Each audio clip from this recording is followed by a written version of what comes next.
आगे और भी पूछना आगे।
को दिखाना चाह रहे हैं अपने चैनल के माध्यम से।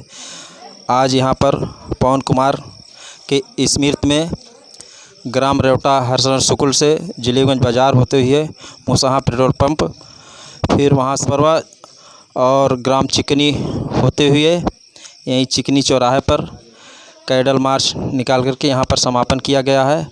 और इनकी स्मृति में देखिए यहाँ पर काफ़ी संख्या में लोग आए हुए हैं, श्रद्धांजलि सभा कर रहे हैं। यहाँ पर देखिए कैडल जलाया गया है और कुछ पुष्प भी अर्पित किया गया है। यहाँ पर तस्वीर भगवान बुद्ध और बाबा साहब की लगी हुई है और ये सब भगवान बुद्ध और बाबा साहब के विचारों पर चलने वाले हैं।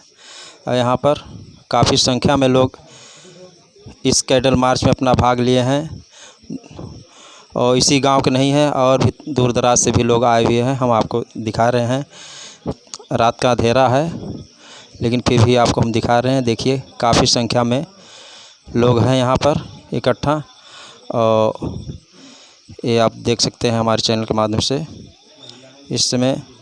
और इस कैडल मार्च में गांव की महिलाएं और गांव के अगल बगल के भी महिलाएं इस शोक सभा में शामिल हुए हैं।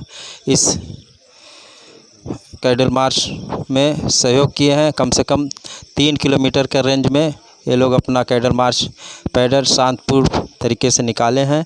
साथ में सुरक्षा व्यवस्था से पुलिस भी लगी थी कि कहीं कोई किसी तरह का कोई गड़बड़ी ना होने पाए। और हम आपको दिखा रहे हैं, ये देखिए एक होर्डिंग इन लोगों के द्वारा बनाया गया है। इसमें लिखा हुआ है पवन कुमार और ये आज 8 अगस्त 2021 समय 5 बजे इन लोगों ने कैडल मार्च को निकाला है। बहुत शांतिपूर्ण से संपन्न हो गया है और यहाँ पर समापन भी की जा रही है। कुछ हम यहाँ पर उनके सहानुभूति में आए लोगों से मैं जानकारी लेना चाहता हूँ इस स्मृति में। पीड़ित के देखिए जो जिसके घर घटना घटी है वो पवन कुमार की पत्नी हैं, उनके पिताजी हैं और उनकी माता हैं और उनका एक छोटा भाई भी यहाँ पर है। यही परिवार हैं और हम कुछ जानकारी लेना चाहते हैं इनके परिवार के देना चाहते हैं इनके पवन कुमार की। हमें न्याय चाहिए, उनके आत्मा को शांति मिले। ये देखिए ये कह रहे हैं हमें न्याय चाहिए, इनके आत्मा को शांति मिले। और हम इनके पिताजी से भी जानकारी लेना चाहते हैं। आप बताइए। हम न्याय चाहते हैं और जो आप लोग से कहो वही ठीक है। कड़ी से कड़ी सज़ा दिया जाए हत्यारे को। चलिए देखिए यहाँ पर ये सब अभी शोक में हैं क्योंकि ये अपना लाल खोए हुए हैं। अभी इनकी उम्र ज़्यादा था भी नहीं, ज़्यादा 22-23 साल रहा होगा, तो गम में हैं। हम यहाँ पर समाज सेवी हैं रामलौट जी, इनसे भी कुछ जानकारी लेना चाह रहे हैं। मैं रामलोट इनकलाबी नौजवान सभा जिला सचिव बस्ती। आज पवन कुमार की हत्या होने के बाद में 5 दिन बाद ये शोक सभा के साथ साथ में कैंडल शांति मार्च निकाला गया और इस शांति मार्च में गांव के बाहर के लोग, तमाम नौजवान, महिलाएं, बूढ़े बुजुर्ग, तमाम साथियों ने हिस्सा लिया और लगभग 5 किलोमीटर की दूरी पूरा ये रेवटा से ले करके और जिलेबीगंज बाज़ार पेट्रोल पंप होते हुए सुअर बरवा होते हुए बहुत ही शांतिपूर्वक तरीके से तमाम नन्हे मुन्ने बच्चे, तमाम माताएं, तमाम बहनें और तमाम नौजवान साथियों ने बहुत ही संजीदगी के साथ पवन कुमार की याद में ये कैंडल मार्च निकाले और फिर हम लोग यहाँ वापस आकर के पवन कुमार की प्रतिमा पे फूल अर्पित करके हम लोग याद कर रहे हैं। और ख़ास करके ये जो पूरी भीड़ है, ये जो लोग संख्या बल है, ये संख्या बल इस बात का के लिए आई है कि आज जो पवन कुमार नहीं हैं, वो उनके पिताजी अपनी बेटी को खोए हैं, उनकी पत्नी अपने पति को खोए हैं और उनकी माताजी अपने पुत्र को खोया है। और इस दुखद घड़ी में मैंने आप पवन कुमार की माताजी, पिताजी और उनकी पत्नी जो साथ में हम लोगों के हैं, हम लोग इस बात के गवाह हैं, सबूत हैं और आपके साथ हैं कि इस दुख की घड़ी में आप अकेले नहीं हैं, बल्कि ये जो भीड़ है पूरा तमाम नन्हे मुन्ने बच्चे से लेकर के तमाम नौजवान, तमाम महिलाएं, तमाम सारे साथी, गांव से बाहर गांव के लोग आपकी इस दुख की घड़ी में, आपके गम में और पवन कुमार की याद में हम लोग हैं। तो इस बात के लिए हम कहेंगे कि माता पिताजी जो पवन कुमार के हैं, इनकी पत्नी हैं, आप इस निराशा के दौर में और हताशा के दौर में आप अकेले नहीं हैं, हम लोग आपके दुख के साथ हम लोग खड़े हैं। एक तो ये है और दूसरी बात ये है कि जो ये हत्या हुई है, ये हत्या में निश्चित तौर पे ये पूरे उत्तर प्रदेश के अंदर तमाम सारे गरीबों की हत्या, उनके घर का ढहाना, तमाम बुलडोज़र चल जाना, उनके साथ तमाम जो महिलाओं के साथ दुर्व्यवहार होना, ये पूरा चौतरफा हमला है। ये हमले निश्चित तौर पे कहीं किसी जाति धर्म का सवाल नहीं है, बल्कि अपराधी किसी जाति धर्म में नहीं होता है, उसका एक चरित्र होता है।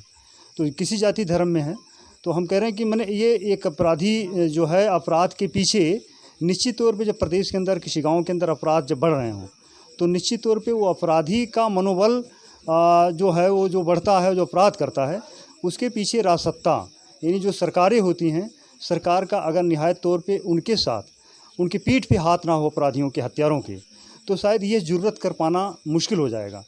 निश्चित तौर पे ये सरकार गरीबों की हत्यारी है, ये सरकार गरीबों पे जुर्म कर रही है। निश्चित तौर पे इस तमाम सारे जो पीड़ित लोग हैं, इस तमाम लोग उनको न्याय नहीं मिल रहा है और नहीं न्याय मिल पा रहा है। हम देख रहे हैं कि मैंने पवन कुमार के इतने जानलेवा हमले के बाद में प्राथमिकी दर्ज कराने में गांव के लोग इस बात के गवाह और सबूत हैं कि कितने संघर्षों के बाद मैंने FIR दर्ज हुआ और FIR अगर दर्ज हुआ तो फिर कितने संघर्षों के बाद में अपराधियों की गिरफ्तारी संभव हुआ। और फिर आप देखेंगे कि मैंने हत्या करने के बाद में, मृत्यु हो जाने के बाद में भी कितने संघर्षों के बाद में फिर अपराधी अभी भी पूरी तरह से अभी पकड़े नहीं गए हैं, वो भी अभी जो है उनकी गिरफ्तारी नहीं हुई, कुछ लोग उनसे वंचित हैं। तो अब मैंने आज के इस कैंडल मार्च के साथ साथ हम याद करते हुए पवन कुमार को, उनको उनके दुख के साथ, उनके परिवार के दुख के साथ हम आशा अपेक्षा करते हैं कि उनके परिवार को इतना हिम्मत और साहस मिले ताकि दुख को सहन कर पाएँ। और दुख को सहन करते हुए हम चाहेंगे कि पवन कुमार को न्याय मिले। इस न्याय में जो अपराधियों को, दोषियों को सज़ा मिले और शीघ्र उनकी गिरफ्तारी हो और जो उचित, जो उसमें न्याय संगत जो धाराएं हैं उस पे लागू हो। और हम समझते हैं कि आप इस घड़ी में पूरा गांव आपके साथ है, इसके इलाके के लोग हैं और इलाके नहीं, आप देखेंगे 4 दिन पहले की जो घटना है उसमें पूरे ज़िले के लोग और पूरे मंडल के लोग, न जाने कहाँ कहाँ से लोग आए थे।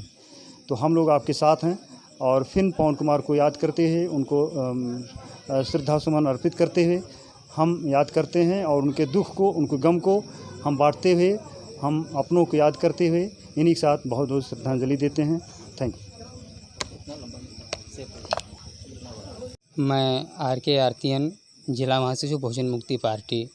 सबसे पहले तथागत गौतम बुद्ध और बाबा साहब के चरणों में श्रद्धा सुमन अर्पित करते हुए मित्र पवन को भावपूर्ण श्रद्धांजलि देते हैं और तथागत की करुणा उस परिवार पे बने, साहस प्रदान करे। जिस प्रकार इस दुख की घड़ी में उन परिवार पर बीत रही है, हम एक बार पुनः चाहेंगे तथागत की करुणा बने कि आपको साहस प्रदान करे, इस दुख की घड़ी से निपटने के लिए आपको साहस मिले। और आपका भी मैं धन्यवाद देता हूं कि आज जब सारे चैनल गोदी मीडिया के नाम से जाने जाते हैं, ऐसे गरीब परिवार, ऐसे बहुजनों की आवाज़ उठाने के लिए एक भी चैनल नहीं आ रहा। आप निरंतर, जब से हम देख रहे हैं घटना हुआ, निरंतर आप आवाज़ उठा रहे हैं, हम इसके लिए भी बहुत बहुत धन्यवाद आपका करते हैं।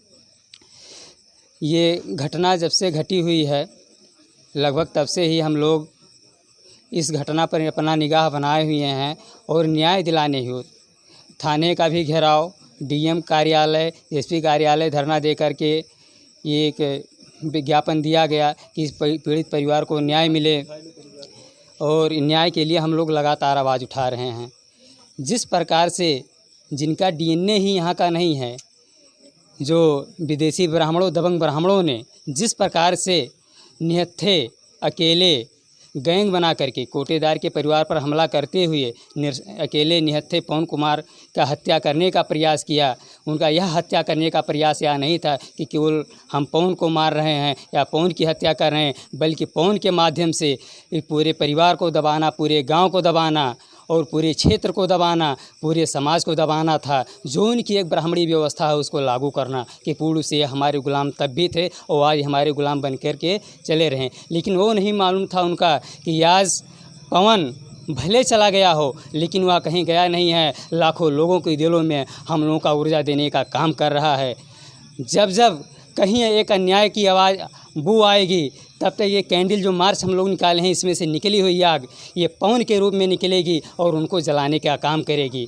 ये पवन का परिवार या केवल पवन के परिवार से ही नहीं रह गया कि वह केवल पवन के परिवार से रहा, बल्कि आज यह पूरे समाज का साहस, उत्साह और ऊर्जा बन कर के आया है कि कहीं भी अन्याय होगा तो एक बार पवन का नाम आएगा और ये जो कैंडल मार्च निकला हुआ है या एक चिंगारी का काम करेगी वैसे विदेशी ब्राह्मणों को जलाने के लिए।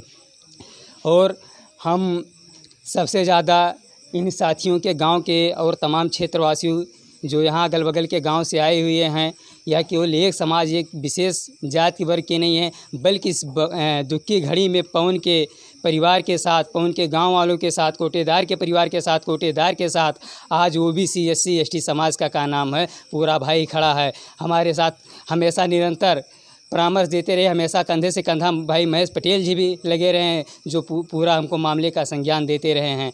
तो आज जो पवन के ऊपर अन्याय हुआ है यह जाया जाने वाली नहीं कि जाया जाने वाली है। जब तक इनको न्याय नहीं मिल जाता, हमको कुछ भी करना पड़े, कहीं तक भी जाना पड़े, हम लोग जाने के लिए तैयार हैं। और इन गाँव वासियों को और क्षेत्रवासियों को आभार व्यक्त करते हैं, धन्यवाद देते हैं। यदि आज पवन की लड़ाई यहाँ तक मजबूत हुई है तो आप लोगों के द्वारा हुई है। आप लोगों ने जिस तरह से बढ़ चढ़ कर के हिस्सा लिया है, आज यदि 6 लोगों की गिरफ्तारी हुई है तो ये आप लोगों की बदौलत है। नहीं, यहाँ शासन प्रशासन तो FIR लिखने को नहीं तैयार था कि FIR लिखने को तैयार था। फिर एक बार हम आप सभी को आभार व्यक्त करते हुए निवेदन करते हैं कि आप लोग अब तक जैसे साथ सहयोग बनाए हुए हैं, ऐसे निरंतर आप साथ सहयोग बनाए रहेंगे, फिर ऐसी घटना ना घटे। आज जैसे हम लोग एकजुट हैं ऐसे एकजुट बने रहेंगे। धन्यवाद। चलिए, इसी कड़ी में हम जानकारी लेना चाहते हैं पूर्व प्रधान पत्नी से। हाँ साथियों, हम तो जब से इनको चोट लगी है तब से और आज तक मैं अथक प्रयास भी करता रहा हूं और मीडिया पर सबसे पहले मैं ही बोला हूं।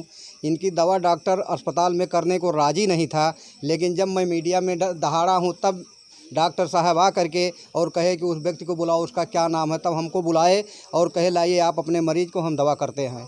तो साथियों, सबसे पहले जितने लोग आए हुए हैं, माताएं बहनें हैं, इनको हम बड़ी सराहनीय काम देते हैं कि आप लोग इतना अच्छा काम, जो कि सभी लोग चाहे वो बैकवर्ड के हों चाहे एससी के हों, सभी लोग कंधे से कंधा मिला करके आज पवन कुमार के श्रद्धांजलि में आप लोग त्याग किए हैं। इसलिए आप लोग सबसे पहले बहुत बहुत धन्यवाद आप लोगों को हम देते हैं। और इसके बाद में मैं तो ये कहता हूँ कि साथियों, आप लोग इन्हीं के नहीं सभी के साथ एकजुट होकर के कंधे से कंधा कर मिलाकर चलो। अगर इस तरह से आप लोग काम करोगे तो शायद ऐसी घिनौना घटना फिर कभी नहीं होगी। डॉक्टर भीमराव के सामने और भगवान बुद्ध के सामने कसम खाता हूँ कि कोई भी दलित अनुसूचित जाति के ऊपर अगर कुछ भी होता है तो 24 घंटा अगर मुझे कोई बुलाएगा, मैं अपनी जान की बाजी लगा करके उसके साथ में कंधा से कंधा मिलाकर चलने के लिए 24 घंटा तैयार रहूँगा। मुझे अपनी जान की परवाह नहीं है, लेकिन सत्य की लड़ाई लड़ता रहूँगा, उसमें कोई दो राय नहीं है दोस्तों। धन्यवाद। जय भीम, जय भारत। बस इस कैडल मार्च में यहाँ पर कोटेदार की यही दुकान है। इसी जगह पे झगड़ा हुआ था और इसी में इस पवन कुमार नाम के लड़के को चोटें आई थी, काफ़ी गंभीर चोटें आई थी, जिसका इलाज लखनऊ मेडिकल कॉलेज में 23 जुलाई से लगातार चल रहा था। और जिस 4 अगस्त को दिन के 2 बजे के आसपास मेडिकल कॉलेज लखनऊ में मौत हो गई। उसी में कोटेदार के लड़के हैं, राम आशीष नाम है, हम उनसे कुछ जानकारी लेना चाहते हैं। उनके परिवार में भी, उनको भी और उनके घर वालों को भी 1-2 को चोटें कुछ लगी थी। तो क्या कहना चाहते हैं राम आशीष जी, मैं जानकारी लेना चाहता हूँ। हाँ, आप बताइए राम आशीष जी, जो झगड़ा हुआ था आपके ही पिताजी के नाम से कोटा है और आप लोग यहाँ पर वितरित कर रहे थे, उसी समय झगड़ा हुआ था। तो झगड़े में आपको भी चोटें आई थी या और किसको किसको आई थी? क्योंकि हम लोग उस समय पहुँच नहीं पाए थे, लेकिन जानकारी के अनुसार सबसे गंभीर चोटें पवन कुमार के आई और आप लोग लगातार उनका सहयोग किए। गरीब परिवार था, इलाज में भी आप लोग काफ़ी पैसा खर्च किए बचाने के लिए और बच नहीं पाया। तो आज उसके स्मृति में आप लोग कैडल मार्च निकाले थे, तो क्या संदेश देना चाहते हैं? मैं राम आशीष, मैं उस समय यहाँ मौजूद था। उस दबंग ब्राह्मणों ने मुझे ही मारने आए थे।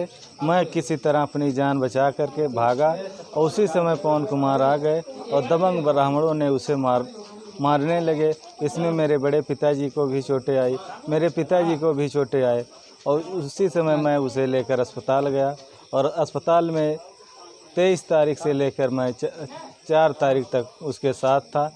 उसके सर में काफ़ी गंभीर चोटें आई, जिसके कारण उसकी मौत हो गई। और आज उसी के उसमें कैंडल मार्च निकाला गया है। सांत्वना समाप्त करता हूँ।